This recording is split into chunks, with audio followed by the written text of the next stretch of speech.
um, was not jumping. I didn't ever have any intention of having a jump pack. That came after I built a bunch of the a bunch of the world. But no, I wanted you to go there and fight the the grunts, because mainly because the grunts, you're calibrated. Your whole game experience has been calibrated to fighting grunts, right?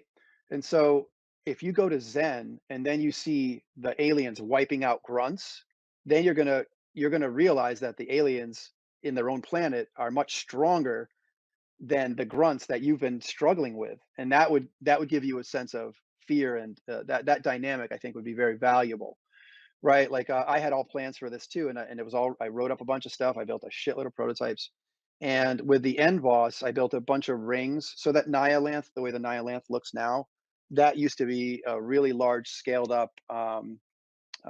What do we call them? I forget the name of them. The flying guys with the big heads, controllers. So I just scaled one of them up and built a whole level around it. And the idea was that the grunts were fighting alongside of you. You're actually aligning with the grunts to fight the large alien controller, the boss, which we didn't have a model for yet.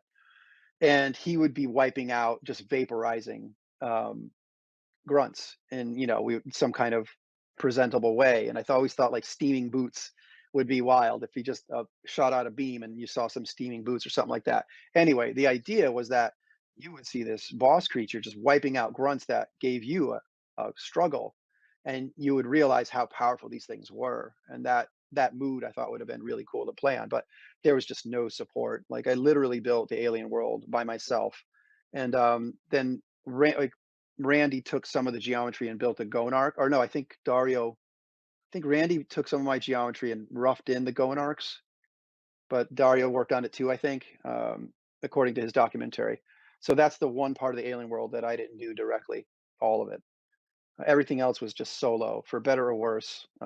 It would have been better with support, yeah, but um, yeah, well, it would have just been, you would have ended it, the game would have ended the same way. It's just that there would have been much more dynamic in the alien world. It would have had support, it would have had other people, bring in ideas and refinements into it, because a lot of the levels you see in Half-Life were worked on by multiple people. They were refined over time.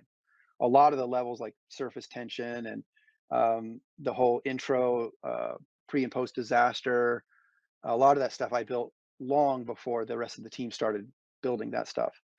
I built the cliff sides long before anybody tried to tune it, and it didn't even take much tuning. It was pretty much done. But still, it makes a big difference to have people pass over it, and the Alien World had none of that. There wasn't enough play testing on it. Nobody really had. There was no code support. I asked, I couldn't get any help. Everybody was going nuts on other things. Yeah. Oh yeah. Gabe was totally in tune. Gabe was like, yeah, obviously, he was on it. Like, there's a funny story that no one has heard this as far as I know. But I remember having a team meeting. We were having a team meeting early on at the office, and everyone was like, "What do you think it should?" Maybe this is what Gabe was referring to, because I remember he and I clicked this day. But we're all sitting in a big room. Gabe wasn't there yet, and um, one of the guys was saying they were trying to figure out the look of the game. Everyone, this is the whole pretty much the whole company. And oh, we already know it's gonna. This is what they said literally. We already know it's gonna be fun, but we need to figure out what it's gonna look like. And I was like, wait a minute. I spoke up immediately. I was like, no, no, no. We should figure out why it's gonna be fun, and then worry about the look later. And then there was a bunch of groans from a lot of people. There was a bunch of groaning and everything. And then within minutes, Gabe walks in and they say the same thing to Gabe, and Gabe echoed exactly what I said. And I was like, it felt good in a way, but it also felt a little crummy, because now I felt like everyone was like kind of, bummed about or what I said, or not behind what I said. And now that Gabe said it, they have to be.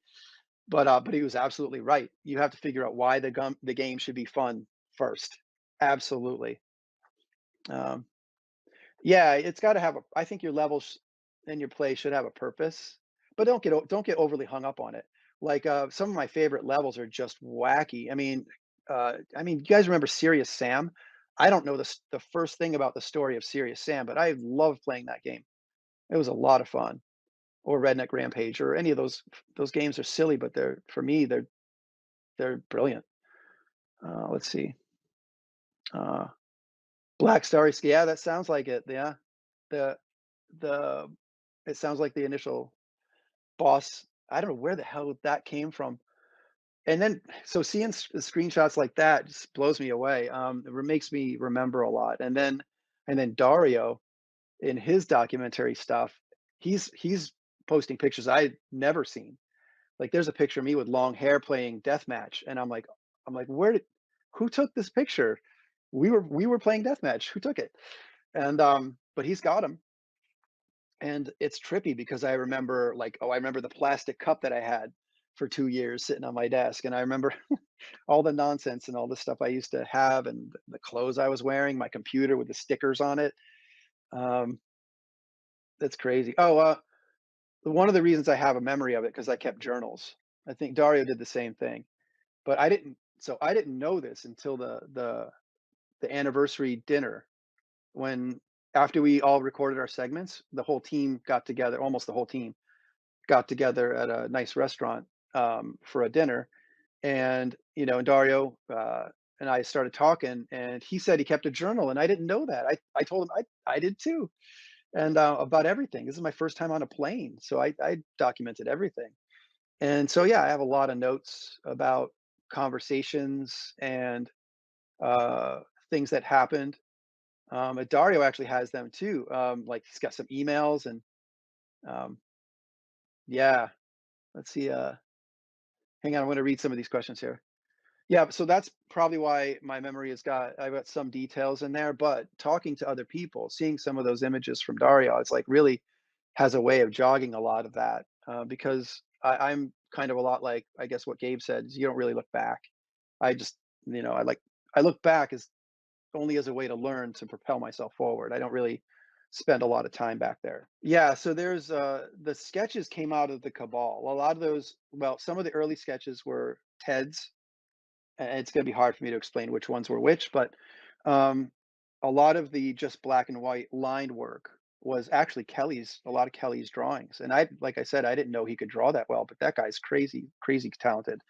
The music, the sound effects, engineering, the ability to bring the ideas together, which I think was the biggest thing he brought to the table. We would have never been able to do that without Kelly as bringing that stuff together. It would have never happened.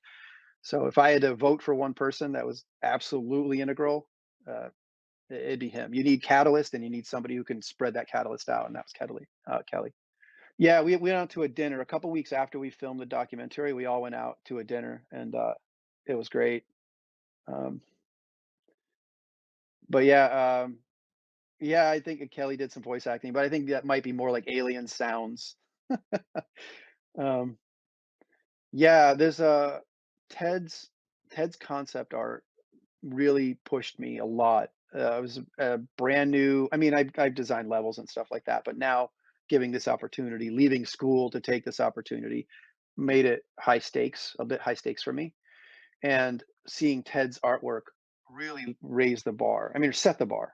It set the bar, and then it would continue to raise it. So um, he's the one who turned me on to the shit. I forget the name of the book, but there's a book we mentioned in the documentary that Chuck mentions. It's all the Alien World Odyssey, and Ted turned me onto that very early on, and I always loved his style. Ted was like a huge. I don't even know. Probably doesn't even know this because he wasn't at the dinner. But I would have told him. He was a huge inspiration for uh, driving me to work. A lot of the guys there were, but Ted's concept work was some of the first stuff I'd seen. Like he had it all over the place. He had it on his walls, and he was sketching stuff all the time. So he was constantly providing that energy and that bar for me. And it's just so happened that I really loved his style. I love the way he thinks, the way he visualizes things, and yeah. So that was a big part of it. So a lot of what you see, and a lot of what you see in the documentary, a lot of those levels in like the whole first part of that documentary, those are all my prototype levels. I don't know if you know that. So here's a fun story for anybody who's here, and then I'll get back to the questions. But so you guys, some of you know that I used to do TikToks, right? And and apparently that got taken down a while ago, and someone told me, I didn't even know because I haven't been on it in years. But I was showing like prototype levels and things like that, and then I talked to Robin Walker over at Valve, and they didn't have any of that stuff. Source control went down years before or whatever, and they lost. They never they Some of the work that I had that I built, they never had because I didn't use source control. We didn't have it. So I stored all my work on floppies and a zip drive. I think I got a zip drive eventually, but um, we didn't have source control early on. So a lot of the stuff I built, I would put on floppies, and later I would burn them onto a CD. And ultimately, I would find those CDs in my garage after all these years, and they still worked, which was crazy. Because I know Dario, I think, had similar, and they just didn't work after a while. But anyway, I had a lot of these old maps, and it turns out Valve didn't.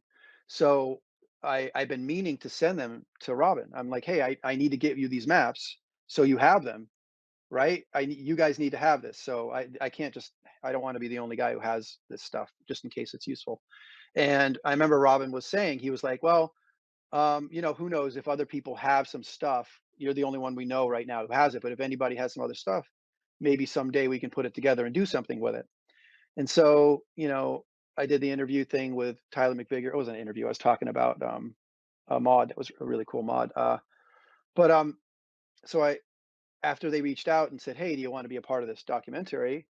I was like, "Oh, hell yeah!" And let me use that as a reminder to send you all these maps. So I did. I sent them all the maps, and then so when you watch the first part of the whole documentary, like all those levels, and it's not glorious stuff, but all of those. I think it's almost 100, if not 100% of all the early maps they're showing is all my early prototypes, all the old shit.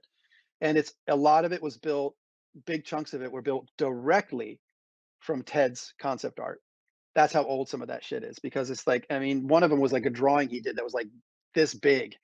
And I love this drawing. It was these cages on either side and the lights down the middle of a walkway. And for some reason that really got me. And so I built that, and then I just built a level off of that. So when you're talking about level, or you're asking about level design, for me, that was a big catalyst right away. And that I was like, oh yeah, and then why are they here? What He didn't have any of that. He just had a beautiful piece of concept art. And so I was thinking, okay, well, there could be ways to get into the cages from the bottom. And so the whole bottom area there with the light switches and the conduit running around the ceilings, that's the outer side of that cage room.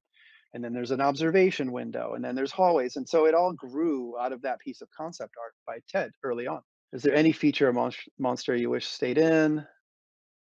The enemies like Kingpin, curious what you think. Yeah, there was a lot of stuff in there that was really cool.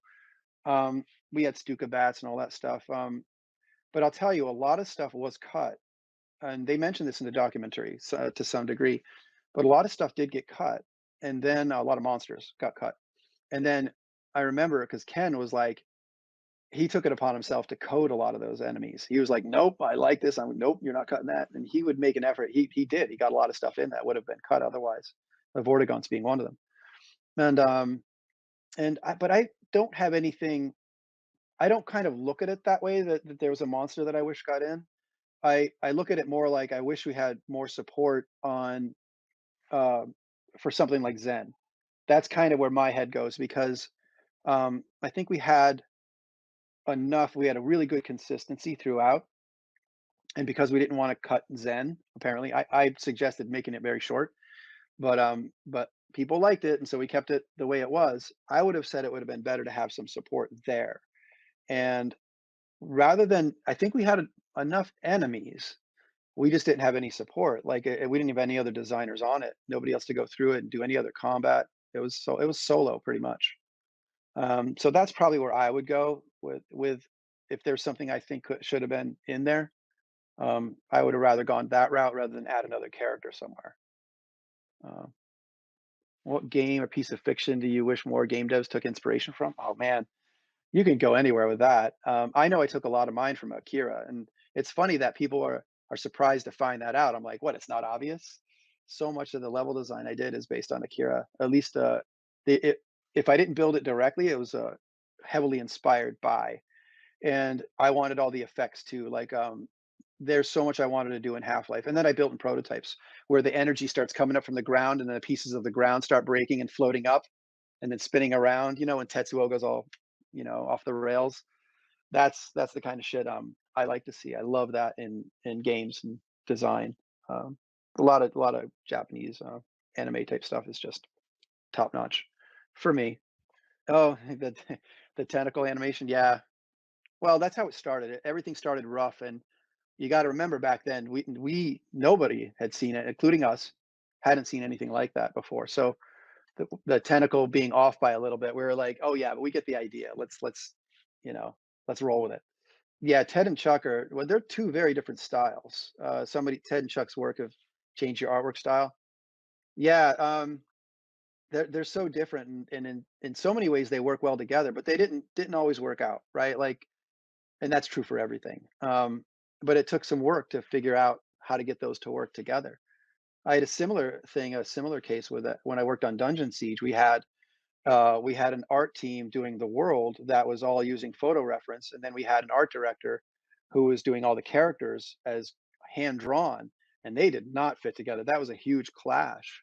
So a big part of my job there was figuring out how to reconcile that and bring those two things together, and that was a trick, but it worked. I figured we figured it out, and it was great. But it's it's great to I love it when things are incongruous or not aligned.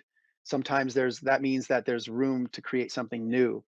Whereas if some things click too easily, that's great too sometimes. But if something is just fits perfectly, um, I find that oftentimes the it might not be as unique, you know?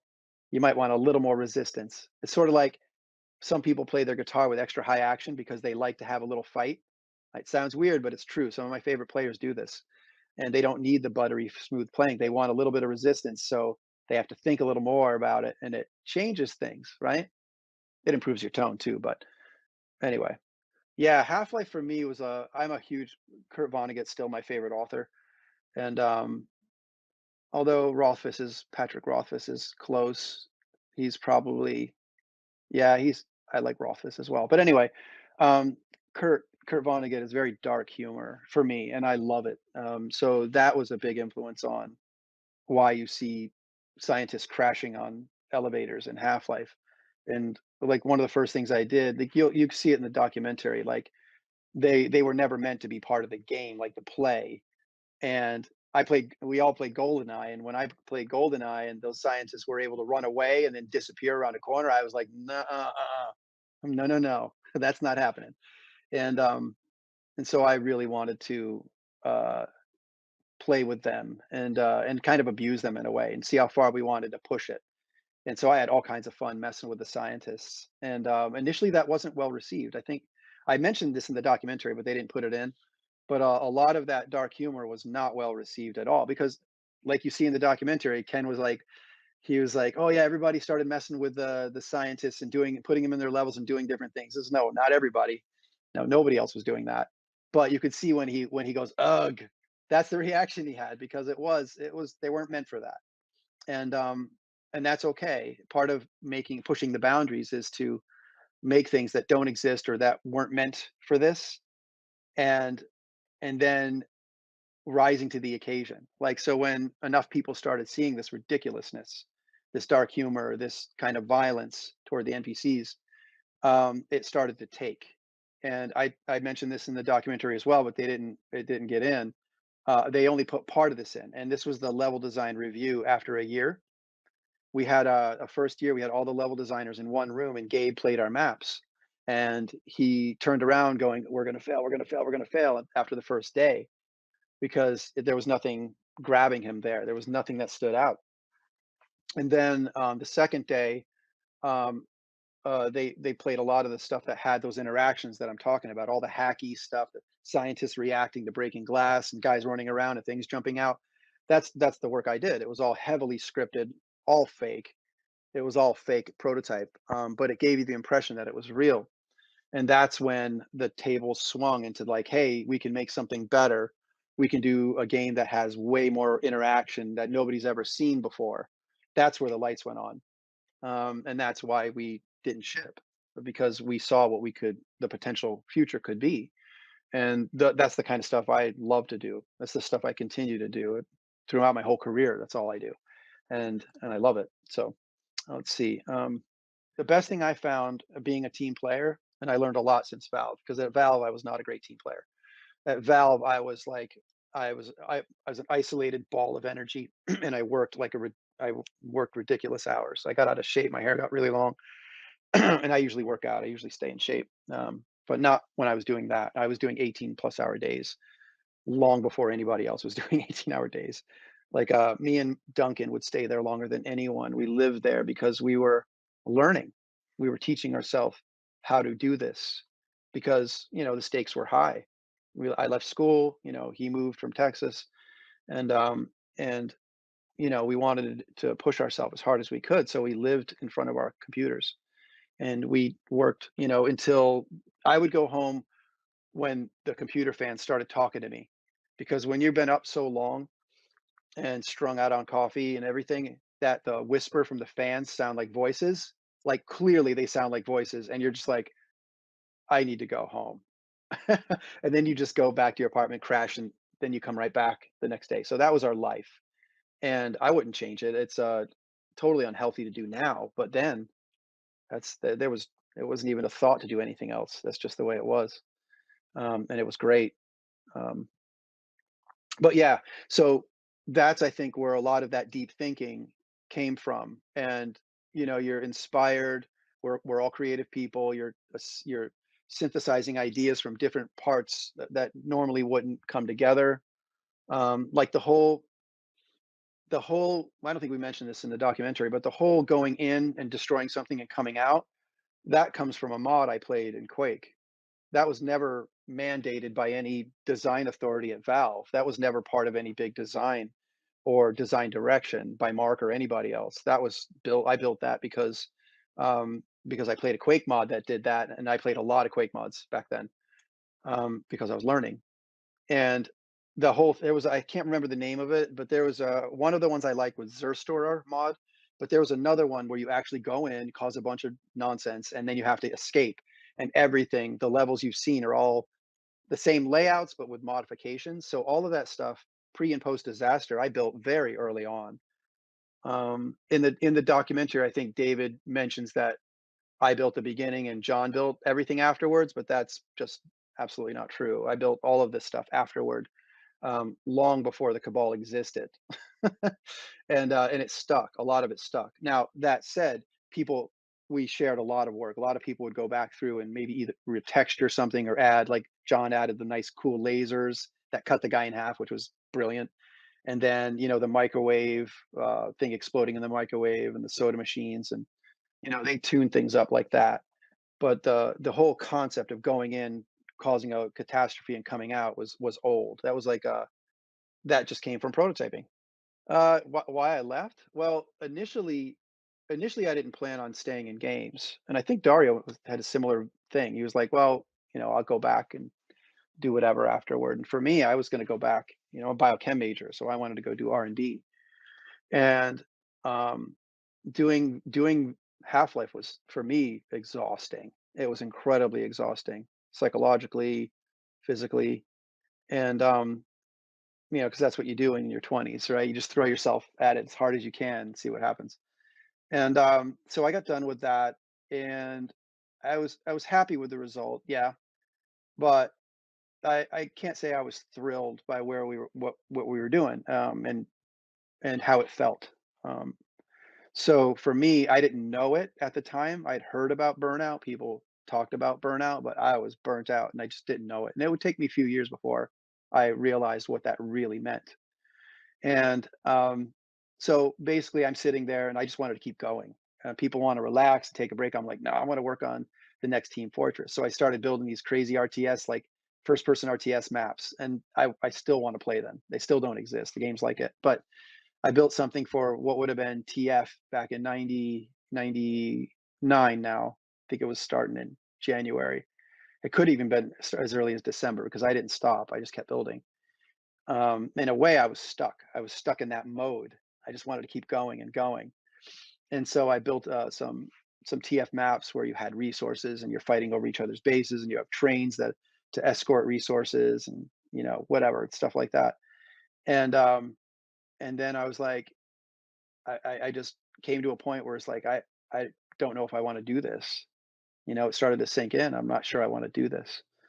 And and I had to seriously consider it. So I started looking to go back into school and thinking about it. And anyway, long story short, ultimately I ended up literally going down the street to join gas powered games, to work on an RPG, which would become Dungeon Siege. And because I'm looking around and nobody else is working, we were supposed to ship Half Life 2 in 2001 or 2002. Everybody was saying we're going to ship it in 2 years, and I'm looking around, I'm going, "No, no, you're not. You're not gonna ship this in 2 years. In fact, I don't think you're gonna ship it in more than that." And sure enough, it took, like, 6, I think. But, I knew that it wasn't gonna happen soon, and I wanted to work on other things. When I decided to stay in games, I realized, "Oh, I wanna work on something else," and I love RPGs. Eye of the Beholder series, I'll still play that, and, anything like that, I just love it. And so when I heard that literally down the street in Kirkland there, Chris Taylor was working on an RPG, I was like, "Wow, I need to go talk to him." And so that's what I ended up doing. I went to go join Gas Powered Games and ultimately became a lead on Dungeon Siege, and did most of the level design, a lot of character design, a lot of the tone of the game, production pipeline. I did a lot of work on that game because I still had that momentum from Half Life, and I wanted to make an RPG that had that richness of Half Life. That was my goal. And they wanted to make they wanted to make Diablo in 3D with a small team, and I'm like, wow, that's a huge challenge. And so all of this challenge for me is just like a magnet. I'm like, I love these challenges. They're ridiculous. They're stupid. Nobody should ever try to do these things. They're ridiculous, and sign me up. And so that's what I did. Good interviewing questions. Well, yeah. I mean, I don't like, so if you're going to interview people, don't do the gatekeeping thing. I've interviewed with so many people who tend to do this gatekeeping thing, or give you problems to solve that are not, they don't really have good context, like some kind of psychological test. That's all. I think that's a little bit bullshit. But try to come up with a real world example, like a practical example. How would you solve this? Or what do you think the problem is here? Because that one's even a much better candidate if they can say, well, is that really the problem, and let me help you define the problem and clarify, rather than throw a bunch of solutions your way. Because I've worked at major companies who are very solutions driven. I mean, even at Amazon, they're like, don't bring me problems, bring me solutions. And I'm like, ah, god, I hate, how do I tell this senior guy, the super senior guy, that he's wrong? Like, you don't want you don't want solutions. You want this team to align around what the problems are, and understand what the solutions will look like, or might look like when they're solved. What does the world look like, and how we're going to evaluate it once we solve it. And that's how I think about design as well. Even game design, it's a I I think of it as a problem that to be solved, and that doesn't make it any less fun. So for me, it makes it more compelling. Anyway, the point of that is that it helps you align with your team members, and it helps you hire better people if they can think that way. I Staying motivated is the hardest thing to do in this business. So if somebody asked me what's the hardest thing about being in the game industry, I would say that. I would say it's staying motivated, because you're going to go through a lot of crap just in life, but in games and tech, there's going to be layoffs all the time, especially with AI. AI is going to start kicking everybody's ass, and I use it all the time. I love it. I would love to code my way out of a job. Yeah, we'll probably do this again soon, and maybe warn people in advance. But it's cool. Thanks for stopping by, everybody, and have a good night. Um, I'm out. See ya.